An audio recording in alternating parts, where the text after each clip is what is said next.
दो आदमी मुझे मिलने आए। एक ने दूसरे का तारुफ करवाते हुए कहा, हज़रत साहब ये मेरा लंगोटिया है। मैंने उससे पूछा, आपको मालूम है लंगोटिया किसे कहते हैं? कहने लगा, बचपन के गहरे दोस्त को। मैंने कहा, लंगोटिया लंगोट से बना है और लंगोट वो कपड़ा होता था जो औरतें बच्चों को पैम्पर की जगह लगाया करती थीं ताकि गंदगी छुपी रहे, इससे कोई ना देख सके।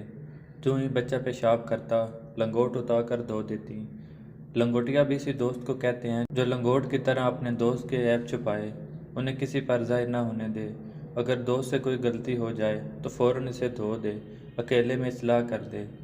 इमाम इब्न जोज़ी रहमहुल्लाह कहते हैं, किसरा शाह फ़ारस बड़ा ज़हीन था। उसे एक शख्स ने ख़त लिखा जिसमें अपने दोस्त की चुगली लगाई। किसरा ने ख़त पढ़कर जवाब लिखा, हमें तेरी खैर ख्वाही से खुशी हुई। हम तेरे दोस्त की मजम्मत करते हैं, उसे दोस्तों की पहचान नहीं। यानी अगर उस दोस्त को पहचान होती तो तेरे जैसे घटिया और चुगलखोर इंसान को दोस्त कभी ना बनाता, किसी ऐसे को दोस्त बनाता जो लंगोटिया होता।